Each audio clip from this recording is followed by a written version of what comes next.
Chu and Miao. The Chu and Miao are an ethnic group living in the high mountains on the borders of Sichuan, Guizhou, and Yunnan provinces. Here they have for centuries. They assert that in a war with the Chinese the Miao were defeated and their land, property, and weapons confiscated. They were brought in a forced migration with their hands tied behind their backs and released in the mountainous land where they now live.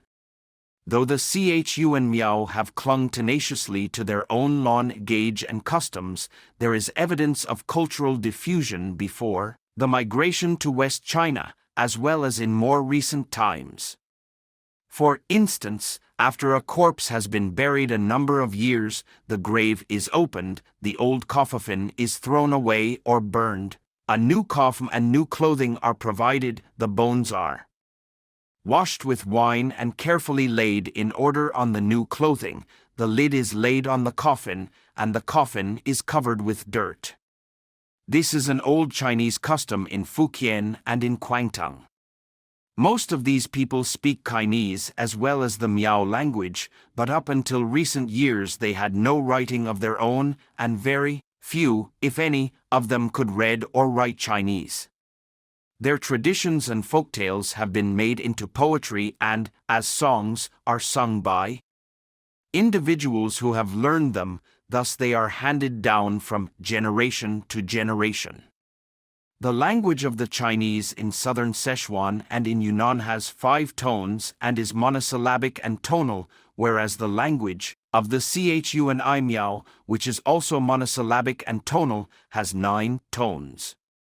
The Chu and Liao have no tribal organization that includes the whole group. They have local rulers called Gil Liao or old clubs, and sometimes several local rulers cooperate temporarily for the good of the people. If they are a tribe, it is only because they have a common language, common customs, common ideals, and a strong sense of unity. All the Chu and Miao are farmers. They are on occasion carpenters, blacksmiths, masons, or priests, but all depend primarily on farming for a living. Tools and farming implements are the same as those of the Chinese, the most important tools being the hammer, axe, hatchet, saw, plow, sickle, and hoe. Most of them are made by Chinese blacksmiths and sold in Chinese markets. Travel and transportation are generally on foot. People walk through the fields and over mountain paths and roads to visit their friends and to towns and marketplaces. Loads are carried on their backs or at the ends of carrying poles. They have few horses or mules, and these are generally used for riding. The domestic animals are dogs, pigs, cattle, water buffaloes, horses, mules, sheep, goats, chickens, ducks, and geese. Every home has one or more watchdogs, and there is a special breed of hunting dogs. Water buffaloes are generally used to plow in rice paddies and cattle on dry land. Much of their land is so steep that it can only be cultivated by the hoe. The sickle is used to reap crops, to cut grass, and to cut down small bushes and trees. The axe is used on large trees. The Chu and Miao do not have stores or markets. There is considerable barter, but many of their commodities are bought and sold in the Chinese markets. Going to market is both a social and a business affair. Some rice is grown on low, level ground where there is plenty of water for irrigation, but the main product is maize. Other farm products are fruit, vegetables, pork, beef, mutton, chickens, ducks, and geese. The principal food is maize ground into meal and boiled. It is eaten from bowls with chopsticks, like rice, and is generally mixed with vegetables and meat. The more prosperous Chu and Miao eat rice part of the time. Many Chu and Miao houses have floors and walls of pounded clay, and roofs that are thatched. Some are built of wood and have tile roofs. Other houses have walls of bamboo covered with plaster. The poorest have walls of cornstalks and roofs of straw. The family is the social unit and is patrilineal. Marriages are made not by individuals but by families through go-betweens. Land, houses, furniture, domestic animals, tools and utensils belong to families instead of individuals. As soon as a woman marries, she belongs to the family of her husband, for a family includes all men and their wives, their sons, and their unmarried daughters. People having the same family name cannot marry, for even if there is no blood relationship, they are regarded as relatives. There is also a feeling of relatedness between all Chu and Miao, so that to some extent they are all brothers and sisters. The main amusements of women and girls are gossiping, making love, going to market, attending feasts, funerals, and memorial ceremonies, listening to a man or a woman sing folk songs, and watching men dance and play the lusheng. Amusements of men and boys include the above: playing blind man's buff, kicking the shuttlecock, sham battles, snake protecting her eggs, dogs chasing wild animals, and hunting. At New Year time and at weddings, all enjoy watching three men playing lion. The Chu and Miao have no theatricals, but enjoy watching Chinese theatricals in Chinese towns and villages. There is little gambling but a great deal of lovemaking among the Chu and Miao. Generally it is not between a man and his wife, but between a man and another man's wife, or a woman and another woman's husband. I have found no trace of the kavod among the Chu and Miao. After the birth of a child, a mother must remain in her home for at least 30 days, or it is believed that calamities will ensue. The common belief is that the Chu and Miao inhabit the high, steep mountains because they prefer to do so. This is a mistake, for their folktales reveal the fact that they dread the steep paths and high mountains and live there only because they are a defeated people and have not been allowed to live on the more level and more fertile lowlands. Their heaven is called Ntstni Lugo Bih, or the ancient level land of Nsi, God. There it is level, with no steep mountains to climb. The Chu and Miao have no organized religion, no temples, no celibate priests, and they make no images of their gods. They completely reject the Chinese gods and their images, and their folktales intimate that harm comes to the Chu and Miao from worshipping them. They have a supreme god called Nsi, but there are no ceremonies to worship him. They say that he is a good god and will help them without gifts and ceremonies of worship. This god is sometimes called Nsinyong Leo, which means God, foundation, old, and seems to designate the ancient god who is the foundation of the universe. He has a daughter whom he sometimes sends to help a poor man by becoming his wife. There is an immortal called Yasio, or 56Co. He is very wise and kind and will always help people who are in trouble by giving wise and kindly advice. He can make himself visible or invisible and is often seen near a cloud into which he may disappear. He is not worshipped. A female deity called Tsi Manyongtsai is very compassionate and is merciful and helpful to unfortunate children. A warty toad called in Chinese Laikupao has supernatural power and sometimes causes hail. When a hailstorm occurs, the people fire off guns to frighten the warty toad, believing that this will stop the hail from falling. In some homes there is a family god representing the ancestors. It consists of a string of spirit money hung up by the Tuan Kung or sorcerer in the center of the rear of the front room, on which he has sprinkled some chicken blood. It is an imitation of, and a substitute for, the Chinese house god on which is written the words, the throne of heaven, earth, rulers, relatives, and scholars. The main door of a house is worshipped as a god. behind closed doors. And in secrecy a pig is killed and offered to the door in worship. In this ceremony, if a single word of Chinese is uttered, the whole ceremony must be repeated. A dragon king who lives in a palace under a lake causes rain. He also has a daughter whom he sometimes marries to a poor man to help the man prosper. Certain evergreen trees such as the Nan Mill that grow on hills or mountains are worshipped as gods, but never a fir or a pine. It is believed that this worship causes the crops and the domestic animals to prosper and sometimes heals diseases. There are 3 great demons or devils. One is Glang-gi, who causes people to drown. A second, Glang-de-lo, is so large that he can step from one mountaintop to another, or from the earth to the sky. He can strike a person dead with one blow of his thumb. Glangdu or Glangdu is a sky demon. In his worship a sow is killed and offered, after which the demon is expected to disappear. The Chu and Miao believe that all diseases and other calamities are caused by demons.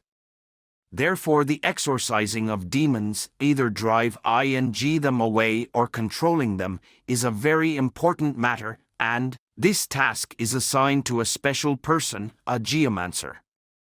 He is called in Chinese a Tuan Kang and in Chu and Miao Dunan. I have witnessed his ceremonies and taken motion pictures. At times during these ceremonies the Tuan Kang beats a brass gong and repeats incantations. Occasionally he says "pfit" and spurts water out of his mouth. He burns spirit money as an offering to the demons and sits on a stool saying "dove, dove, dove, dove" for some time as he imitates the sound of the hoofs of the horse on which he rides down into hell. He uses an assistant who is called in Chinese a ma chilch or horse's hoof because of his speed and vigor. This man is put under a spell, after which he leaps about with a hatchet in each hand, striking in all directions. If he kills an angleworm or a mouse or some other creature, this creature is regarded as a demon. After a time the Machilla is released from the spell, when he is normal again. The Tuan King has ceremonies for expelling all kinds of demons and for healing many kinds of diseases. A priest called in Chu and Miao a Mo performs all funeral and memorial ceremonies. He is not a celibate, but a farmer who knows the ceremonies so well that he can perform them whenever necessary. He is often a father or an older brother in a family. Funeral ceremonies generally last 2 or 3 days in summertime and up to 7 days in winter. Soon after a person dies, a man dances and plays the ihishcng for a while, accompanied by the ceremonial drum. 3 times the priest calls upon the deceased to arise, taking him by the hand and trying to assist him. Then he kills a rooster, and the soul of the rooster leads the soul of the deceased to paradise. Some time later there is a procession in which one man marches in front twirling a stick. 2 men sounding buffalo horns follow him, then 2 men carrying green bamboo twigs, and finally 2 carrying guns. This ceremony symbolizes ancient times when these people lived in deep forests where there were many dangerous wild animals, and the blowing of buffalo horns frightened away the animals that came to attack them. Later, a bull or a male water buffalo is offered alive to the deceased. Then it is killed and the meat is cooked and eaten by friends and relatives at the funeral feasts. Generally on the next night after the bull is killed, a ceremony of dancing and pushing is participated in by the strongest young men. It takes place inside the house. Often the furniture is smashed, and it has sometimes happened that poorly built houses have been pushed over. 12 days. After the funeral a memorial ceremony called in Chinese Sa Chya and in Chu and Miao a Shi or Si is performed. On this day, the spirit of the deceased is supposed to return and visit his home. His relatives sprinkle ashes outside the main door of the house and later look at the footprints in the ashes, for it is believed that these indicate whether the soul has been reborn as a human being, a horse, a cow, or some other creature. A rooster is killed and offered to the spirit in the raw state, then it is cooked, other food is added, and it is eaten by the relatives in a feast. Some time later there is a ceremony called in Chinese Tso Cgi and in Chun Miao Arang. It must take place more than 1 year and generally 2 or 3 years after the Tso Chie ceremony. Friends and relatives march to the grave beating the drum and gongs and playing the 53 sheng to entice the soul of the dead person back to his home. A cow or a water buffalo, or more rarely a pig, is killed, ending in a feast shared by relatives and friends. After the death of a woman, her soul has fastened on its back a large straw mat. In the case of a man, his soul has fastened on its back a large, round winnowing basket. These appendages are very inconvenient, for they make it impossible for the souls to enter the palace and join the spirits of their deceased ancestors. By this ceremony the obstacles are removed, and the souls happily join their ancestors in the level land of Nsi. Still later there is a memorial ceremony called in Chinese Chao Chicken and in Chun Miao Tsa Hmong. This is the time when the bones are dug up and the coffin changed, the bones washed with wine, new clothing provided, and then the bones and the coffin reburied. It is assumed that the deceased ancestor has become very tired from lying in the same position and that this ceremony brings him comfort and relief. Another very elaborate ceremony called in Chinese Hua Tian and in Chun Miao a Gi Bang is participated in by all who have the same family name. It is performed in one of the homes once in 3 years and lasts from 1 day and 1 night to 3 days and 3 nights. A bull is killed and the skin used to cover a new or an old ceremonial drum. Each family contributes its share of food, and the meat of the bull is cooked, ending in at least 1 feast and sometimes several. The Chun Miao have the same lunar calendar as the Chinese, from whom they apparently adopted it. This includes lucky and unlucky days.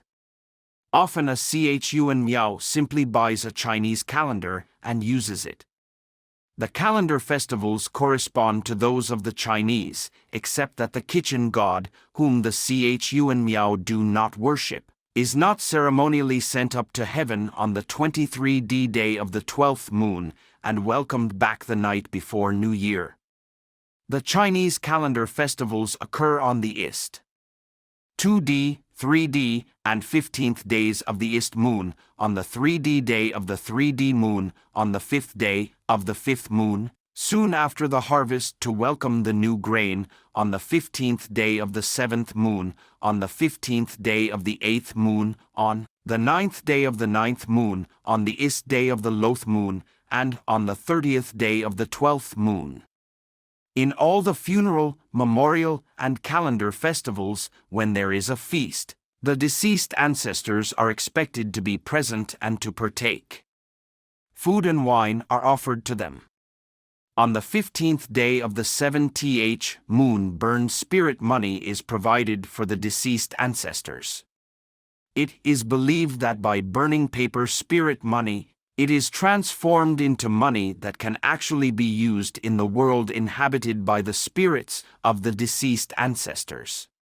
The earth is not regarded as flat, for there are too many high and steep mountains in the country of the Chun Miao. All the deceased ancestors live for at least 3 generations in a paradise called the ancient level land of Nsi. Below the earth is a land of dwarfs, called broom people because they are about as tall as a Chinese broom, or about 2 feet tall. There is also a land of demons. It is believed that people change easily into water buffaloes, cows, tigers, foxes, monkeys, rats, snakes, fish, frogs, crabs, flowers, vines, and banana trees, and from these back into human beings. Most commonly people change into tigers, and tigers into men. Some change into evil tigers, but deceased fathers sometimes change into good tigers in order to help their sons. There is a witch called Bone Song who bewitches people and changes them into tigers. All inanimate objects are believed to be alive.